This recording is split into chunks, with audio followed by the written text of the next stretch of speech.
Vamos procurando, através da interiorização, o recolhimento propício, né, aquele ambiente íntimo para fazermos a nossa prece e passarmos para a nossa irmã. Deus querido Pai, Jesus amigo e mestre, mais uma vez, Senhor, te agradecemos essa oportunidade que estamos tendo de aqui estarmos, procurando ampliar os nossos entendimentos sobre as leis de Deus à luz da doutrina espírita. Que essa reunião transcorra em clima de muito aprendizado para todos nós. Obrigada, Senhor. Graças a Deus e que assim seja. E com vocês, Celi Machado. Uma boa tarde a todos. Oi? Não, porque eu não tive a oportunidade de entrar em contato com o Luiz para ele colocar ali para mim o videozinho, né? Já até tá lá, né? Não preciso nem trazer. Mas eu tô numa semana complicada e eu não tô podendo fazer assim uma comunicação com as pessoas. Quando eu vejo a hora já passou, né? Então tá complicado, mas pode achar que a gente vai ver. Vocês já viram, porque foi quando vocês já assistiram esse vídeo quando eu falei sobre o aborto dos anencéfalos, né? Esse vídeo já foi passado, mas eu vou passar novamente, né? Para a gente ver como é interessante, como que uma lesão, como que um problema, uma teratologia, seja o que for, como um probleminha dos bebês que nascem, né? Mudam a vida das pessoas, muda o pensamento, os valores. Essa criança trouxe uma visão nova para aquela família e uniu a família e foi muito importante. E eu também não fiz a pesquisa ainda para saber se ela continua encarnada, que no dia que eu trouxe ela estava, né? Mas como ela não tinha o cérebro, pode ser que ela já tenha desencarnado, que eles não ficam encarnados muito tempo, né? Então também eu não forcei a barra porque eu não pude ainda fazer essa pesquisa, mas eu prometo trazer. Bem, na semana passada nós terminamos a nossa reunião com aquela questão que alguns dizem que é uma questão polêmica, porque o Espiritismo fala que a partir do momento da concepção a vida já existe. E não só por isso, né, mas esse é um dos argumentos para não defender o aborto. E depois aqui, nessa questão, né, fala que a vida ainda não existe de fato assim, né? Então nós paramos nessa questão, tá assim: a união do espírito com o corpo, não estando completa e definitivamente consumada, senão depois do nascimento, pode considerar-se o feto como tendo uma alma? E eles dizem assim: o espírito que deve animar existe de qualquer maneira fora dele. Propriamente falando, ele não tem uma alma, pois a encarnação está apenas em vias de se realizar, mas está ligada à alma que deve possuir. Então alguns dizem que há muita ambiguidade nessa questão e que aí ela causa polêmica com essa defesa que o Espiritismo faz, né, contra a questão do aborto, a defesa da vida, né, intrauterina, e aí coloca uma questão dessa. E quando fala sobre aborto, eles também usam uma frase que também causa polêmica, que o aborto só deve ser feito em duas situações, né? Em duas é para a justiça da terra. Em uma situação, quando quando a criança, a gestação, né, da criança, bota em risco a vida da mãe, que aí é aceitável que se faça. Aí eles continuam falando assim: porque é preferível sacrificar a vida que não existe no lugar da vida que já existe. Então, isso é uma outra coisa que também, junto com essa aqui, causa uma certa polêmica, e há quem diga que o Espiritismo está se contradizendo. Não, aquela questão, né, é preferível sacrificar a vida que ainda não existe pela vida que já existe. Essa é um complemento dessa aqui. Uma não contradiz a outra e as duas não contradizem a defesa do Espiritismo pela vida. Quando fala que é preferível sacrificar a vida que não existe pela vida que existe, não está dizendo que a vida não esteja já acontecendo, que ela não exista ali naquela criança que está se desenvolvendo, mas apenas que ela não existe para o mundo, ela não tem história no mundo ainda. A alma não está encarnada. E aqui vem complementar muito bem essa questão quando diz que o espírito que deve animar existe. Está bem claro aqui, ó, o espírito que deve animar existe de qualquer maneira, mas fora dele. Isso tem toda a lógica, tem todo um respaldo em tudo que o Espiritismo ensina a respeito do corpo habitar um espírito. Quando se diz em possessão, quando o Espiritismo raramente usa esse termo, né, mais obsessão simples, fascinação, né, mais esses termos assim, nunca possessão, mas quando fala-se em possessão, devemos entender possessão mental e não do corpo. Um espírito não entra no corpo de ninguém para comunicar-se, ou até mesmo para possuir a sua mente, o seu pensamento. Isso existe, a possessão do pensamento e da mente, que é o grau mais avançado da obsessão.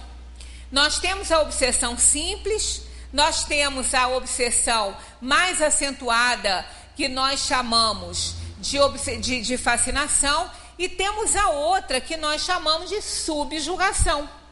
Nessa fase da subjugação, o espírito possui o pensamento, ele está tão entrosado no campo energético daquele que se deixou obsidiar, que ele comanda os pensamentos. Então, isso quer dizer, ele possui a mente, ele possui o pensamento dessa pessoa.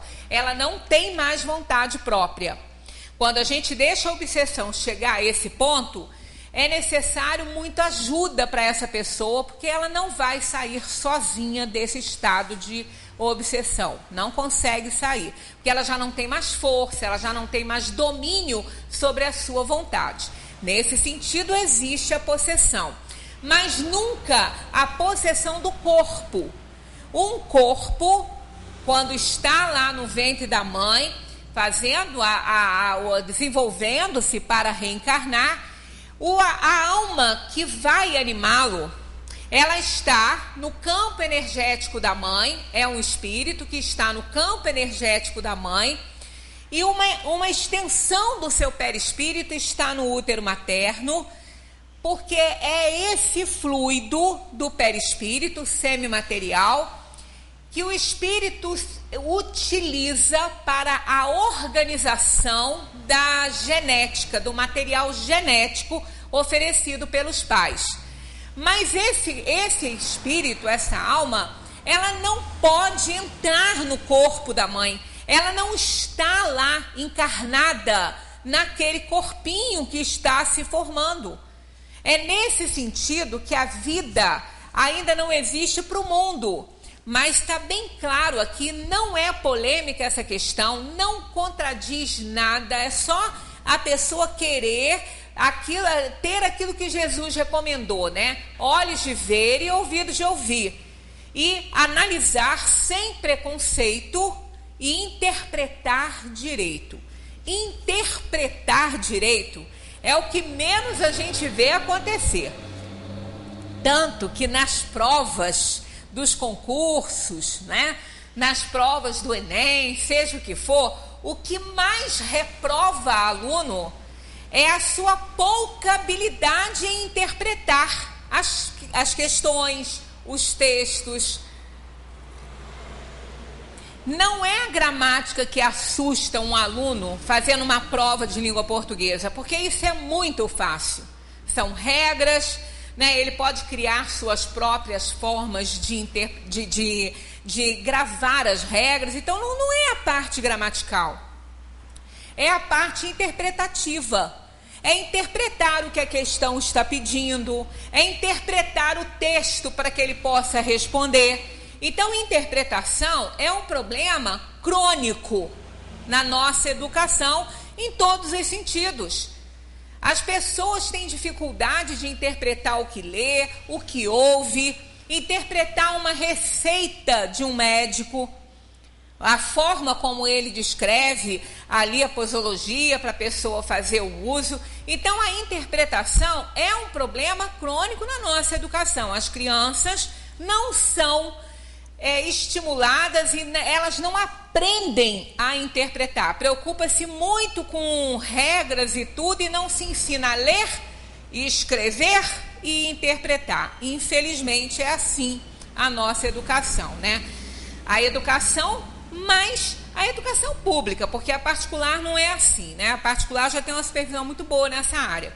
Então, a interpretação errônea dessa questão leva a pessoa a pensar que realmente o espiritismo se contradiz, que o espiritismo defende uma coisa e fala outra. Não é isso, é falta apenas de interpretação, porque está bem claro aqui, ó. O espírito que deve animar existe, de qualquer maneira, fora do corpo. E é lógico, se ele estivesse dentro do corpo, nós teríamos 2 espíritos habitando um corpo só. Por que isso? Porque logo a seguir, Kardec fala aqui, ó, a criança, como se explica a vida intrauterina? Ele diz assim, é a da planta que vegeta. Então, se a planta vegeta e a criança está ali vegetando, por quê? Porque ela não tem vontade própria, ela não escuta pelos ouvidos, ela não fala, ela não deglute direito ainda, ela bebe até líquido, mas ela não tem noção disso ainda. Tudo é dado, oferecido a ela pelo líquido, pelo cordão umbilical, e ela está no líquido amniótico da mãe. Então ela está como um vegetal, ela está como um parasitazinho que se une a uma planta, a uma árvore, e começa a sugar dessa árvore a seiva da vida. Então, falamos isso na semana passada, o processo reencarnatório, o processo intrauterino, né, da reencarnação, ele passa por todos os reinos, né? Tudo se encadeia tão perfeitamente na natureza que nós temos exemplos de vida, né, de como a vida se desenvolve no todo, né, desde o espírito recém-criado, pelo Criador, entrando no reino nominal, que já tenha passado pelos outros reinos, o mineral, o vegetal, o animal, que é da inteligência inferior, e o animal da inteligência superior, que é o reino dos homens. Então a vida passa por esse ciclo. Esse ciclo ele é representado também na vida intrauterina. No início ali, onde existem, quando as células masculinas se encontram com a feminina, e ali vai fazer, então, o óvulo passa a ser um ovo e vai se desenvolvendo a vida, aquilo ali está muito no reino mineral ainda. Está muito ainda ligado à parte dos átomos, das células. E logo que ele começa, que ele vira embrião, ele começa a vida vegetal. Ele sai do reino dos minerais ali, entra na vida vegetal e vai se desenvolvendo mais próximo, né, da hora de nascer.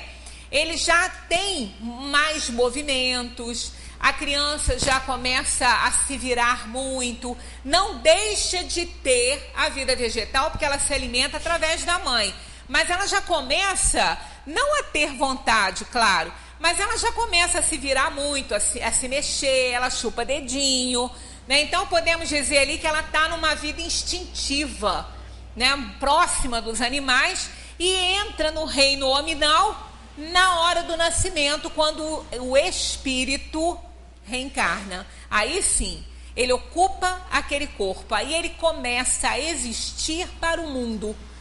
Então não quer dizer que não tenha alma, que a vida não exista. A história dele no mundo é que não existe ainda.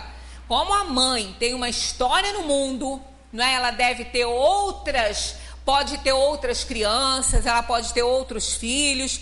Ah, mas isso não é previsto por Deus. Deus não diz que nada acontece sem que Deus permita ou que ele tenha ciência disso. Claro que sim, claro que sim. Mas isso é uma aprovação para a mãe. Muitas vezes ela ter que optar entre os filhos, porque a partir do momento, vou ligar a bênção, a partir do momento que essa criança existe na barriga da mãe, ela já existe para a mãe. Ela já é tão amada, ela já é tão desejada, que a mãe já não consegue entender muito a vida sem aquela criança. Por isso que quando há um aborto espontâneo, quando acontece qualquer coisa, é uma tristeza muito grande, é a perda de um filho. É a perda de um filho, o sentimento é a perda de um filho. Esse filho não tem história ainda como outros que ela já tenha possam ter, mas tem a história nela, tem a história no corpo dela. Ela já incorporou essa ideia e é filho, né? Então isso aí é importante. Então imagina a mãe ter que decidir entre a vida dela e a vida daquele filho que ela já ama tanto. Então isso faz parte do conjunto de provações e expiações dessa mãe, não é? Do conjunto kármico dessa mãe. Então é para ela uma tristeza muito grande. Então não é que Deus não esteja sabendo que isso vai acontecer, não. Muitas vezes ela até decide realmente ter o bebê, ainda que seja um risco para a sua vida. E quando ela decide, ninguém pode mudar essa história, nem o pai, nem os médicos, a decisão é dela. E numa grande maioria, a mãe sobrevive também.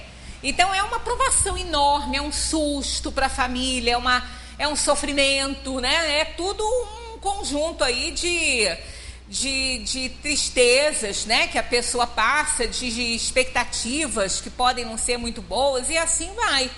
Então a vida, ela já existe.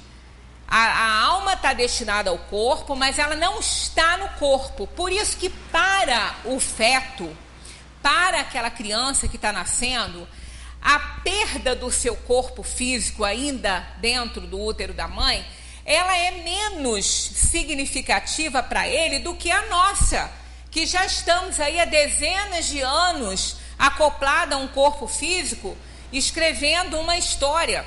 Então nós nos apegamos às pessoas, nós nos apegamos às coisas, à nossa atividade, e a criança que está no útero, ela não tem isso ainda. Então é menos traumatizante para ela ter que deixar aquele corpo do que para nós ou para a mãe ter que deixar aquele corpo, que já tem uma história aqui no mundo. Então é nesse sentido que a gente deve interpretar essa resposta dos espíritos. E não sou eu que estou dando essa interpretação, não. É a interpretação real aqui, é a que deve ser por conta dessa primeira frase dessa resposta. O espírito que deve animar existe de qualquer maneira fora dele. Então, todas as vezes que um aborto ele é praticado, corta-se a vida, a oportunidade daquele espírito existir no mundo, dele ter a sua história no mundo, dele construir, dele se aperfeiçoar. Ah, mas Deus também a isso não provê? Provê. Mas é aquela história, é a questão das necessidades kármicas e dos comprometimentos que as almas têm ao reencarnar. Muitas vezes a alma recebe a bênção de encarnar, mas ela é avisada que ela é tão comprometida, né, com a família que deve recebê-la, ela é tão comprometida com ela mesma, com os problemas que passou no passado, que não vai ser impedido, não vão interferir no livre-arbítrio da família. Se a família não quiser receber, não vai receber. Vai responder por isso? Claro que vai. Mas a alma já tem mais ou menos essa consciência, ela já é avisada disso, que ela é muito comprometida, pode haver choques fluídicos, pode ser até que nem seja por uma intervenção da família, uma intervenção médica para retirar o feto, pode até não ser por isso, ela pode perder o corpo pelo choque fluídico com a mãe ou com o pai. Que às vezes o problema é tão sério entre eles que pode acontecer do espírito não conseguir vencer isso, querer e nem conseguir vencer, e a perda do corpinho, a morte ali do corpo ser totalmente indiferente à questão de procedimentos dos pais, que podem não ter feito nada. Mas o choque fluídico entre essas almas que vão reencarnar pode existir. Por isso que muitas vezes acontece, a gente costuma falar que filho adotivo, ele é adotivo só na biologia, porque era para vir naquela família mesmo, era para nascer na família que vai adotá-lo. Mas às vezes o comprometimento dessas almas é tão grande que ele vem por outra família para que não haja choque fluídico nenhum, e ele então, após nascer, vai ser direcionado para a família que ele deveria nascer. E aí entra uma série de coisas para auxiliar isso aí, né? Não quer dizer que seja um espírito ruim, que vai dar problema na família por causa de não ser bem aceito. Não, não se trata disso. Às vezes é uma questão de fluido mesmo, de rejeição fluídica. E aquela alma tendo essa oportunidade de estar na família que ela deveria nascer, por conta de ser recebida na forma de adoção, essa alma pode ficar extremamente agradecida a esses pais, né? E ser um valor muito grande, um filho valioso naquela família. E a família pode, por conta da misericórdia, né, com aquela criança que foi abandonada, que foi maltratada pela mãe biológica, por solidariedade, por compaixão, anular todo e qualquer choque fluídico que possa existir, e ela ser tão bem recebida por aqueles pais adotivos e vai ser tão amada a vida inteira, né, que isso aí é um recurso da espiritualidade para que essas almas se reajustem. Então a gente olha, é um trabalho maravilhoso que é feito para nós. É por isso que nós temos que dar muito valor à nossa vida, à nossa situação, porque é muito trabalho na espiritualidade, é muita preocupação, são muitos recursos, lançam mão de muitos recursos para que a gente possa dar certo na nossa vida. Então não há contradição, tá? Não há contradição nem com aquilo que prega e a ciência, e muito menos entre a questão lá e essa daqui, né, que fala sobre o aborto aceito pela doutrina quando a mãe corre risco de morrer. Há, como o indica a ciência, crianças que desde o ventre da mãe não têm possibilidade de viver. E com que fim acontece isso? A gente já passou por outras questões parecidas, né, com conteúdos parecidos, e eles dizem que isso acontece frequentemente e Deus o permite como prova, seja para os pais, seja para o espírito destinado a encarnar. Então acontece isso, né? Porque desde o ventre, aqui a pergunta é essa, que desde o ventre da mãe não tem possibilidade de viver. Então são aquelas crianças que podem nascer sem o cérebro ou com outras doenças muito graves, né, que elas não vão viver depois de muito tempo. Então isso pode ser uma prova muito grande, tanto para o espírito e mais ainda eles dizem para os pais, que todo pai e mãe, né, que espera, que deseja o seu filho, quer que ele viva. Então quando vem e não tem a possibilidade de viver, isso causa um sofrimento muito grande. E faz as pessoas repensar, e tudo faz repensar. né? Tudo que acontece com a gente no reino hominal, que é o reino dos homens, nada acontece por acaso. Tudo traz uma lição muito grande. Uma pessoa que fica hospitalizada há muito tempo, uma pessoa que é vítima de um erro médico e sobrevive porque o outro vem e resolve o problema, essas coisas não acontecem por acaso. Um médico, às vezes, negligente ou imprudente, ele pode ser instrumento para que isso aconteça.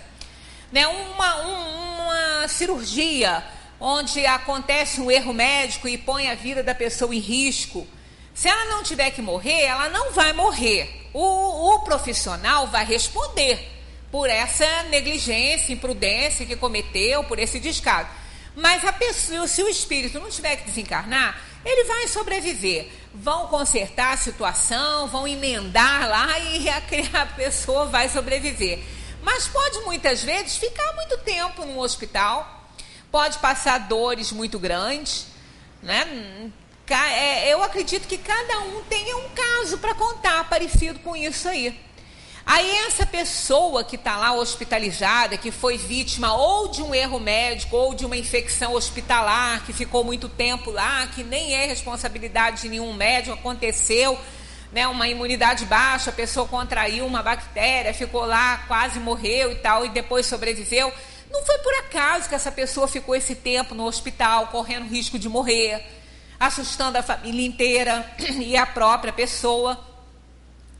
Temos sempre que perguntar, quando acontece alguma coisa com a gente, quando acontece qualquer coisa, é um susto no trânsito, é um acidente no trânsito, que a pessoa às vezes fica durante muito tempo fazendo um tratamento e depois ela fica boa. Tem aqueles que nem ficam bons, né? Tem aqueles que até partem, mas aqueles que ficam aqui, né? Ou até mesmo aqueles que ficam com sequelas, alguma coisa, a gente não tem que perguntar por que eu. Não tem que ficar perguntando por que eu, não. Porque não era para ir para o vizinho, não era para ir para o que estava do lado. É porque nós somos, naquele momento, não escolhidos para aquilo, mas assim selecionados para vivenciarmos a prova que tivermos que passar. É nossa essa prova. Não é do vizinho, não é do carona, não é daquele que está atrás no carro, não é daquele que está na calçada. Não, é nossa.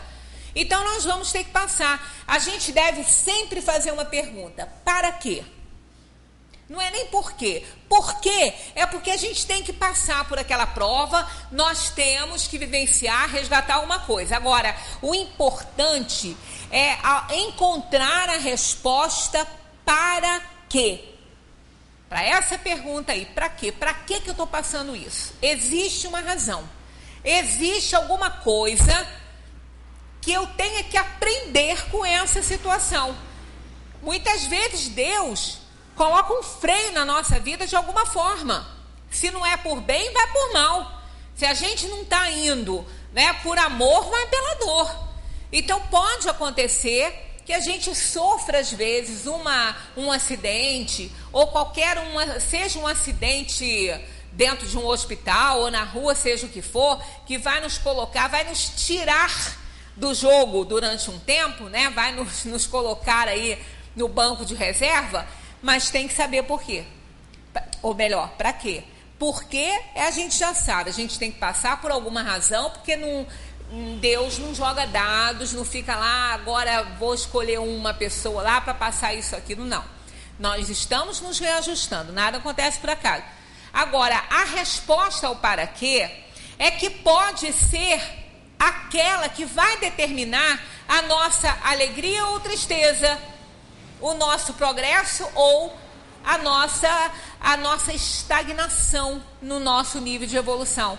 Porque se a gente sai de qualquer problema sem encontrar essa resposta para quê, e sai do jeito que entrou, não aprendeu nada, vai levar a outra. Vai levar a outra, não demora a levar a outra. Porque nós estamos aqui para a gente aprender. Então é importante a gente perguntar para que isso está acontecendo, o que eu estou fazendo, o que eu tenho que mudar na minha vida, como está meu ritmo de vida, o que eu estou espalhando pelo mundo, o que eu tenho que mudar. Então a pessoa tem que fazer. Às vezes aquele período dentro de um hospital leva a essa reflexão. porque a gente não tem outra coisa para fazer, né? Tem que ficar lá, quietinho, deitadinho. Ou então, se quebrou alguma coisa e não pode andar, vai ficar sentadinho, vai ficar deitadinho, vai pensar. Não pode fazer mais nada, vai pensar. Né? Então, é melhor que a gente encontre a resposta para quê? Para a gente não cair numa outra, né? Há crianças natimortas que não foram destinadas à encarnação de um espírito. A gente já veio a essa questão aqui, né, com aquela questão das crianças que nascem e não têm possibilidade de viver. Eles dizem assim, sim, e há as que jamais tiveram um espírito destinado aos seus corpos. Nada devia cumprir-se nelas. É somente pelos pais que essa criança nasce. Então ela não tem espírito destinado a ela, não é apenas a parte genética ali, começou a se formar, ela não tem, ela vai ter a forma humana, porque isso está na genética, a forma humana, ela está na genética da gente, então ela está ali, o comportamento não, mas a forma sim. E como ela não tem um espírito para organizar aquele material genético, para imprimir aquela doença, para imprimir isso ou aquilo, ela pode não ter ela vai ter a forma humana, ela pode não estar muito bem definida. Isso pode acontecer. Ela não está com um aspecto muito bem definido, mas a forma humana ela vai ter. Ela não vai ser uma massa informe, não. Ela pode ter algumas deformações, ela pode ter isso, mas a forma humana ela vai ter. Às vezes, é até um paradoxo a gente falar isso, mas pode acontecer de um espírito que vai reencarnar, de um corpinho que está sendo formado, ter um espírito destinado a ele e ser, às vezes, muito mais deformado do que um que não tenha um espírito destinado a ele. Porque como essa forma humana, ela está na genética, não tendo espírito, vai obedecer isso. A genética vai carregar essa memória e vai fazer, né, o corpinho vai se desenvolver. Mas dependendo da intervenção do espírito sobre aquele material genético que está sendo... que foi oferecido pelos pais, com o auxílio dos fluidos do perispírito para formar aquele corpo, ele pode ter tanta coisa para resgatar que o espírito vai imprimir no corpo físico as deformações que ele achar necessárias e importantes para o seu aperfeiçoamento, para o seu resgate aqui na Terra. Então nós podemos ter um corpo até muito mais deformado, tendo um espírito ligado a ele, do que um outro que não tem. Então não é uma massa informe, não vai ser uma pessoa, não vai ser um homem, vai nascer e vai morrer se chegar a termo, né? Mas vai nascer e vai morrer, porque não tem espírito destinado aí, não vive. Mas pode acontecer que durante a gestação ele fique, porque a vida é vegetativa, né? Está recebendo nutrientes da mãe, o material genético oferecido pelos pais, quer dizer, materialmente ele está vivendo, então ele pode viver. A planta vive e não tem alma ali, né? Não tem espírito, ela está vivendo. Então, como a criança não tendo espírito, ela pode sim, ela pode chegar até o final, como pode morrer antes, não vai viver, mas ela vai ter uma forma, não vai ser um bolo de carne sem forma, não vai ser assim, porque isso está na genética, né? Essa informação está lá. Pode ser que sim, como aquele que eu até comentei com vocês, quando eu estava esperando meu segundo filho, eu fui ver a madre e não queria que eu entrasse, porque a criança era muito deformada. Eu não pude ver o corpo, porque ela estava de roupinha, mas dava para a gente perceber que ela não tinha braços nem pernas, o que ela tinha de direitinho, mais ou menos direitinho, era a cabeça. Mas era um pouco grande, né? Era um pouquinho maior do que o normal e parecia que ela não tinha braços nem perna, então parecia que o restante, né, que abaixo do pescoço aqui, era uma bola de carne ali, parecia isso. Mas, como eu comentei com vocês, o olhar daquela criança era a janela da alma dela. Realmente lindo o olhar da criança, lindo, lindo. E um olhar que sorria, um olhar feliz. né? A criança, o espírito que estava ali, ele fez o corpo daquela maneira porque ele precisava de resgatar alguma coisa.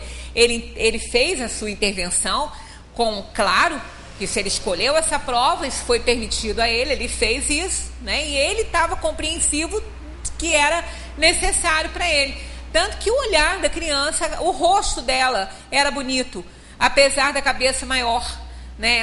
A cabeça era um pouquinho assim chatinha, assim na área frontal, mas ela tinha um semblante muito bonito e um olhar maravilhoso que até hoje eu não esqueci, né? Daquele olhar. E foi bom aquilo para mim, para eu ter visto aquilo. Na época eu não era espírita de estudar, eu já tinha tido algum princípio, mas eu não estudava. E eu entendi tanta coisa ali, mais do que se talvez eu estivesse lendo muita coisa, né?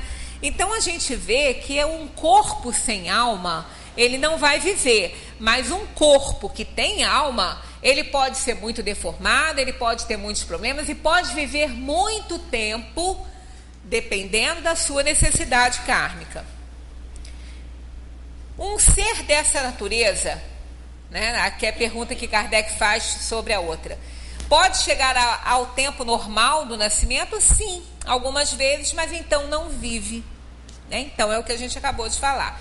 Toda criança que sobrevive tem, portanto, necessariamente um espírito encarnado em si?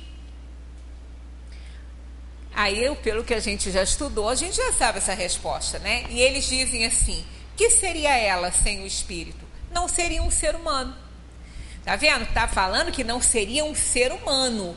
Não tá falando que seria uma massa informe, como eu já ouvi algumas pessoas falarem isso para mim. Eu não sei em qual tradução, como o Livro dos Espíritos sofreu muitas traduções, né? Eu digo sofreu porque foi muito alterado muita coisa, né? A Bíblia sofreu muitas traduções e muitas alterações por conta disso. Se a gente sabe que uma vírgula muda tudo, uma palavra colocada antes ou depois, né? Um adjetivo colocado antes ou depois de um nome, né, que a gente chama de substantivo, muda todo o sentido, só porque ele está antes ou ele está depois, muda todo o sentido. Imaginemos, então, as expressões todas, né, todo o conteúdo, como é alterado, e muitas vezes por conveniência, né? Nós já falamos isso aqui, por ocasião falei no domingo, por conta do estudo que a gente estava fazendo da Gênese, que a Gênese, ela é um livro, não vale a pena a gente fazer essa palestra aqui, porque ela não é realmente uma palestra que agrade, né? Ela não é uma palestra que as pessoas vão sair satisfeitas com ela, porque ela apenas a gente apresentou como se deve entender e estudar a Gênese, que é um livro maravilhoso, é o que fecha a codificação, mas traz algumas diferenças muito grandes do Livro dos Espíritos, porque o Livro dos Espíritos, ele foi ditado pelos Espíritos. A Gênese não foi assim. A Gênese, tem algumas coisas ditadas pelos Espíritos, tem a opinião de Kardec e tem as hipóteses que Kardec considerava sobre os conceitos. Então ela na maior parte dela, na maioria do conteúdo da Gênese, ela é hipotética. Não se pode considerar aquilo como uma afirmativa. E Kardec fala isso. Na introdução da Gênese, ele fala isso, que ela é hipotética. Muitas coisas ali são hipóteses. Tanto que ela traz algumas coisas que as pessoas dizem, a Gênese está errada com relação à uranografia, que é os astros, né? Algumas coisas dos astros, dos anéis de Saturno. Nessa parte da uranografia tem algumas coisas que a ciência descobriu e não é como está ali. Mas ele não fez afirmações, ele fez hipóteses ali também. E até porque Kardec não escreveria nada para contradizer o que a ciência mostrava na época, até pela própria credibilidade da obra. por proteção da obra que ele estava desenvolvendo. Tanto que ele deixa, mas isso não ficou assim, sem nenhuma observação. Ele fala que a ciência iria descobrir coisas que viriam a ser acrescentadas ao conteúdo da Gênesis. Então, ela é um livro maravilhoso, mas tem algumas coisinhas. Mas, por conta de traduções ruins, ela traz, o Livro dos Espíritos traz um item, que eu já até falei aqui em outras vezes, que muda todo o sentido de algo importantíssimo para se entender a criação, o passeio da alma do átomo ao arcanjo. Está lá, nessa questão, falando que que nós não podemos acompanhar todo esse processo, né? Que tudo se encadeia na natureza, do átomo ao arcanjo, porque ele mesmo começou por ser átomo. Olha, tá mal feita a tradução. Não pode ser assim. Porque do jeito que ela tá, entende-se o quê? Que o espírito foi um átomo. Então a matéria deu origem ao espírito? Seria essa a nossa conclusão, ao estudarmos a fundo isso aí. Do átomo ao arcanjo, porque ele mesmo começou por ser átomo, né? Não pode ser assim, ele não era um átomo. Ah, mas por que está errada essa interpretação? No mesmo livro, lá se eu não me engano é mais ou menos a 27, está lá dizendo que existem 2 elementos no universo, o espírito e a matéria. Então isso deixa bem claro que o espírito não veio da matéria. Se existem 2 elementos gerais no universo, o espírito e a matéria, está dito aqui, na 27, se eu não me engano. Deixa eu ver, chegar lá na 27 aqui, que eu acho que é ela que traz essa resposta. Se está dizendo isso aqui, aqui é ela mesma, ó, haveria assim 2 elementos gerais do universo, a matéria e o espírito? E eles dizem sim, e acima de ambos, Deus, o Criador, o Pai de todas as coisas. Essas 3 coisas são o princípio de tudo que existe, a trindade universal. Mas ao elemento material é necessário juntar o fluido universal, que exerce o papel de intermediário entre o espírito e a matéria, propriamente dita, demasiado grosseira para que o espírito possa exercer alguma ação sobre ela. Deixa dúvida que o espírito não veio da matéria? Não, de jeito nenhum. Não veio, está claríssimo isso aqui. Se ele não veio, aqui a 600, eu acho que é 625 ou 627, parece, tem erro. A questão que fala do átomo ao arcanjo. 625 é qual o modelo mais perfeito que Deus colocou no 540. Então, na 540 fala, tudo se encadeia na natureza, do átomo ao arcanjo, porque ele mesmo começou por ser átomo. Há uma contradição horrorosa aí. Aí vamos ver, é de Kardec? É do Espiritismo? Não é mesmo. Se vocês forem buscar a edição primeira, não a primeira, porque a primeira foi rejeitada por Kardec, a outra edição que deu origem ao Livro dos Espíritos, nós já falamos sobre isso aqui, não é através do espírito, né? Através da matéria, do átomo ao arcanjo, porque ele mesmo começou por ser átomo, não. Em francês está parlatant, quer dizer, pelo espírito.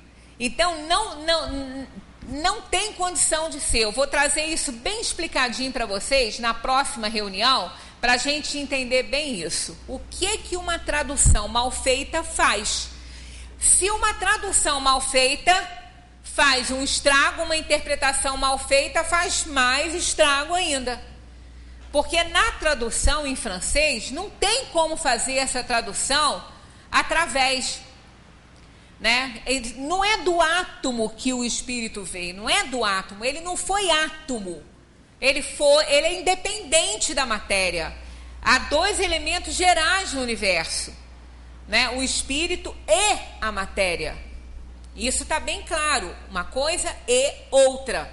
Então tem um erro na tradução aqui. Agora, isso foi feito lá na França, há muito tempo. Como a Gênese também tem alguns problemas, então a gente tem que interpretar direitinho. A gente tem que ver, quando a gente lê uma coisa, mas eu não estou entendendo, isso tem contradição. Então vamos ver.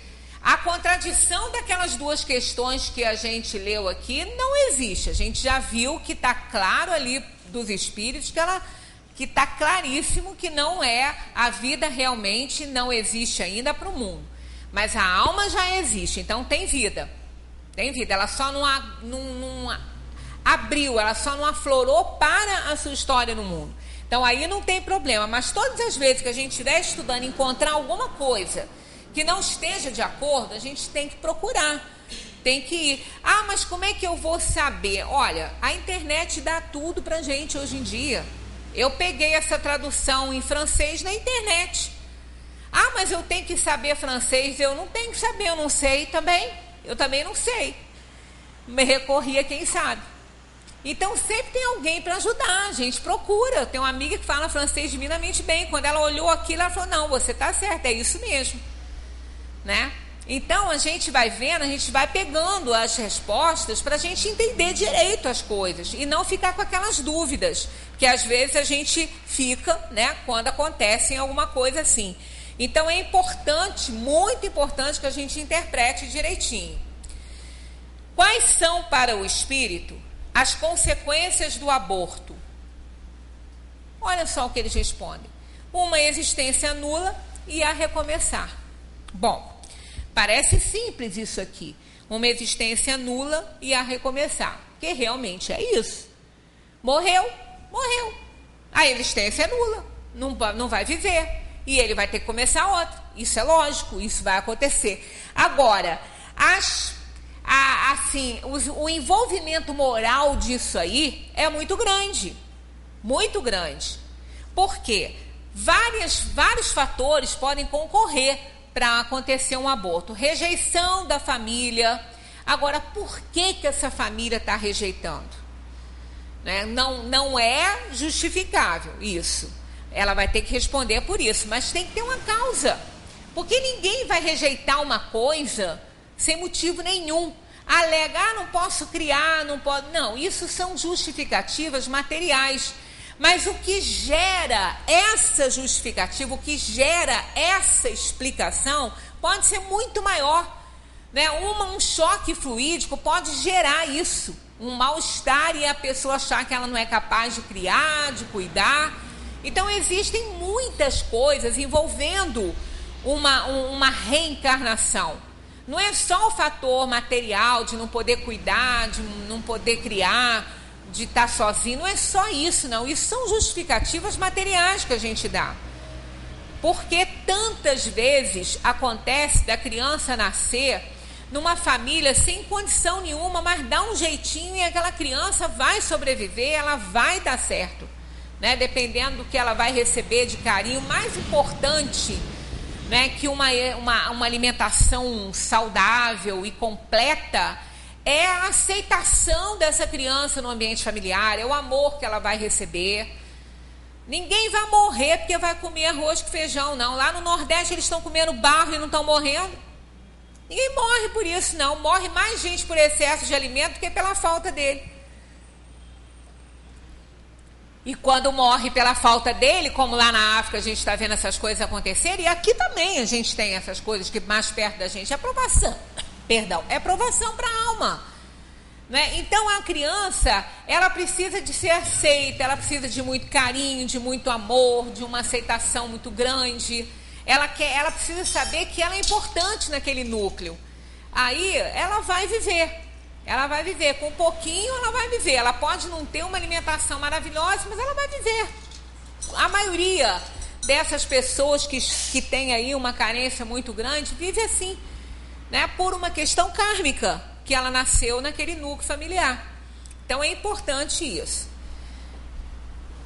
Agora, realmente, materialmente falando, é uma existência nula, vai recomeçar outra, mas um espírito. Olha que muito sofrimento para ele. Um espírito que está, a gente diz há tanto tempo, por força de expressão, porque não existe o tempo na eternidade, né? Mas um espírito que está ali, à espera de uma encarnação, para ele continuar o seu aperfeiçoamento, para ele provar que ele já sabe tudo que ele aprendeu na erraticidade. Então ele está ansioso para reencarnar. Aí vem a chance dele reencarnar. Ele vai para o processo reencarnatório, começa a desenvolver o corpinho. E, no entanto, esse corpo não se desenvolve por alguma razão. Para ele é um sofrimento muito grande. Materialmente não, porque ele não está nem encarnado ainda, mas é a parte moral. É a parte espiritual, aquela oportunidade que ele pensava muito que ia ter e não tem, não vai ter, né? Deixou de existir a oportunidade dele naquele momento. Então, é um envolvimento muito grande, é motivo de sofrimento para ele. Agora, materialmente falando, não, porque o corpinho ele nem está encarnado ainda. Toda criança que sobrevive, não, isso eu já falei. O aborto provocado é um crime. Qualquer que seja a época da... Pergunta. O aborto provocado é um crime? Qualquer que seja a época da concepção? Olha só a importância dessa pergunta de Kardec. Qualquer que seja a época da concepção. Esteja aquela gestante com dias, com 1 mês, 2 meses, 3 meses, que para a ciência até 3 meses não tem grandes problemas, né? Mas a pergunta de Kardec foi qualquer que seja a época da concepção. Eles respondem assim: há sempre crime quando se transgride a lei de Deus. A mãe ou qualquer pessoa cometerá sempre um crime ao tirar a vida da criança antes do seu nascimento. Isso aqui é uma outra coisa que depois a gente fala.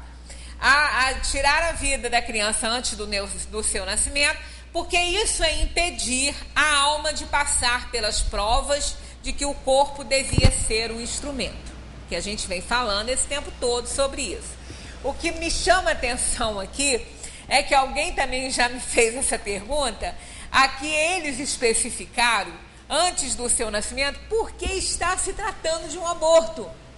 É porque na pergunta a referência é sobre o aborto. Então os espíritos puseram isso na resposta também. Que a pessoa falou assim, então é crime antes e depois, não é não? Falta de interpretar direitinho. Eles apenas falaram isso antes do seu nascimento porque Kardec enfatizou em qualquer época da concepção. Então eles enfatizaram também ali, né? Antes do seu nascimento. Não quer dizer que não seja crime tirar a vida depois do nascimento. Claro que vai ser, né? Lógico que vai ser. Mas aqui eles só colocaram isso para enfatizar, porque a pergunta foi sobre o aborto, né? Não quer dizer que não possa ser depois, né? No caso em que agora você vê, há sempre crime. Então, olha, não existe tempo, não existe época. Isso vem respaldar aquela outra questão, né, que desde o momento da concepção tem um espírito determinado para aquele corpo.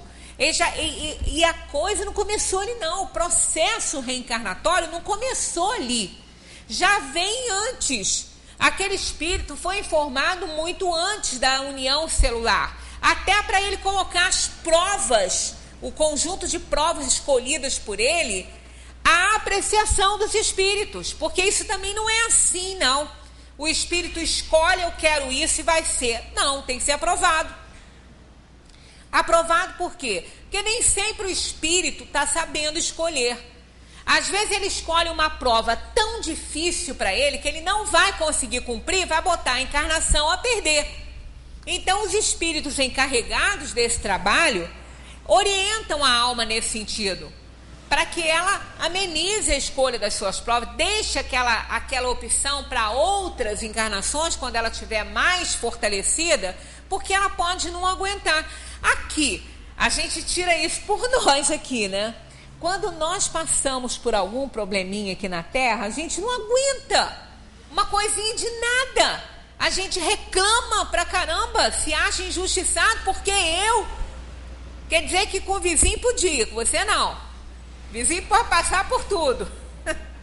Não é? A gente fala, mas por que eu? Porque queria que fosse o outro. O outro também ia sofrer igual você, né? Claro. Então, a gente faz umas perguntas, né? A gente tem uns pensamentos.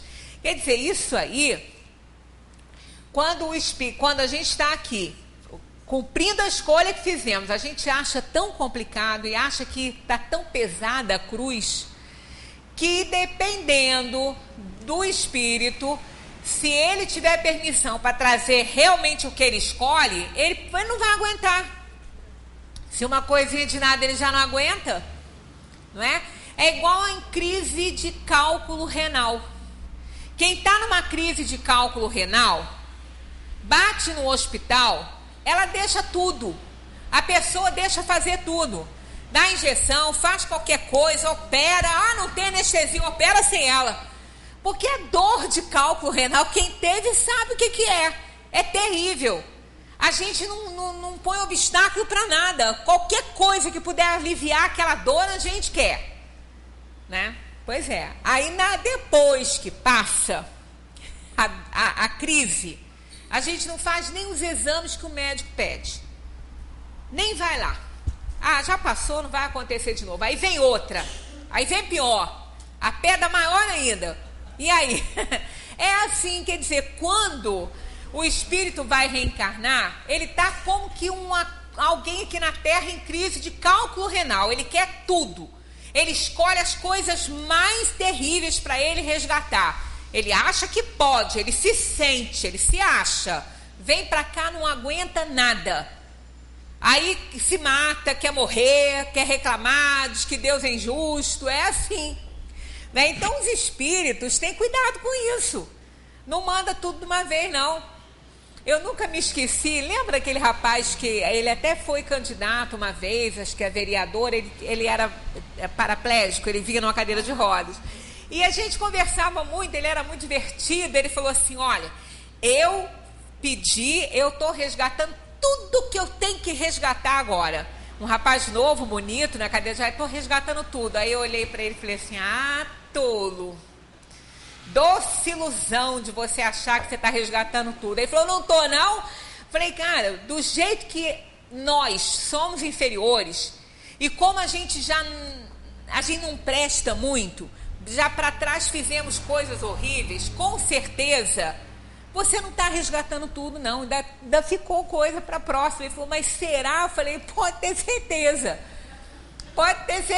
não fique iludido não, porque tem muita coisa ainda para você resgatar. E ele ri, ele falou, não vou aguentar. Eu falei, por isso que você não trouxe tudo agora você trouxe isso aí, ó, esse problema para você passar. Está passando muito bem, por sinal. Né? Depois ele foi embora daqui. Nunca mais eu vi. Está fora do Brasil. Ele era muito divertido, muito bem-humorado, mas ele fala, não, estou resgatando tudo. Eu falei, que tolice pensar isso. Vai pensando que você fica até animadinho, né? Mas coisa nenhuma. Né? Então o espírito, ele é orientado. A gente não pode fazer tudo que a gente quer, né? No caso em que a vida da mãe estaria em perigo pelo nascimento da criança, há crime em sacrificar a criança para salvar a mãe? Vem a questão polêmica. É preferível sacrificar o ser que não existe a sacrificar o que existe. Tá explicadinha essa questão, né? Todo mundo entendeu o que é existir aqui. Não existe ainda para o mundo. Só para a gente encerrar, para a gente entrar em faculdades morais semana que vem, a próxima. É racional ter pelos fetos o mesmo respeito que se tem pelo corpo de uma criança que tivesse vivido? Né? Não pode ser de outra maneira, né? Eles respondem, em tudo isto veja a vontade de Deus e a sua obra, e não trateis levianamente as coisas que deveis respeitar. Linda resposta, né? Por que não respeitar as obras da criação, que às vezes são incompletas pela vontade do Criador? Isso pertence aos seus desígnios. a que ninguém é chamado a julgar. Então, que a gente tenha todo respeito, né? Quando teve um problema, nasceu, abortou, ter respeito. Mas, infelizmente, na nossa sociedade inferior, que é a sociedade da Terra, é uma sociedade de espíritos inferiores. A maioria dos espíritos é de uma escala inferior. Então, tem mães que abortam num vaso sanitário, né?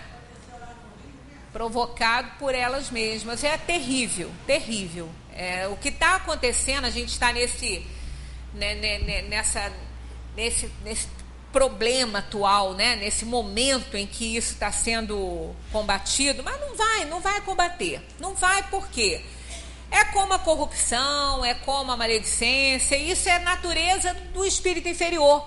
Nós só vamos deixar de ter essas coisas na nossa sociedade, de um modo geral, quando os espíritos forem mais evoluídos. Né? Não adianta, gente, ninguém vai se modificar, não vamos ter a ilusão de que um espírito encarnado na Terra, ele vai sair da inferioridade para a superioridade aqui na vida que ele leva aqui. Não vai. Né? Não vai. As pessoas não estão preparadas para isso. Os espíritos são inferiores. Então, a gente vai aprendendo devagarinho, vai caminhando devagar, graças ao esforço, né, que cada um faz. Já não é capaz de cometer atrocidades que já em outras fases da sua vida de espírito cometeu, porque nós nunca fomos melhores do que estamos agora, a gente sempre fala isso, né? Nós estamos na melhor fase da nossa vida, no nosso melhor momento evolutivo, né? Já estamos melhores, mas não somos espíritos bons ainda, somos espíritos carregados de inferioridade, carregados de muitas imperfeições, e a gente precisa combater isso, mas a gente tem que fazer, a gente tem que querer. E uma das coisas que mais atrasa a nossa evolução é o interesse próprio.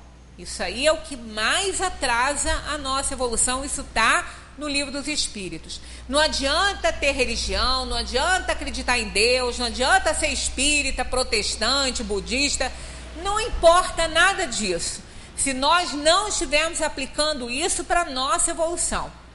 Enquanto a gente agir de acordo com os nossos interesses, sempre passando por cima de tudo e de todos, nós vamos viver na inferioridade. Aí não há do que reclamar, né? Não há do que reclamar. A gente tem que ficar aceitando as coisas que nos acontecem, porque fazemos escolhas ruins, baseadas nos interesses particulares que a gente tem. Bom, para a semana que vem tem aí um dever de casa, ó, faculdades morais e intelectuais, pergunta 361. E na semana que vem a gente vai fazer comentários a respeito. Muita paz para todos, estudemos sempre o espiritismo, que vale a pena.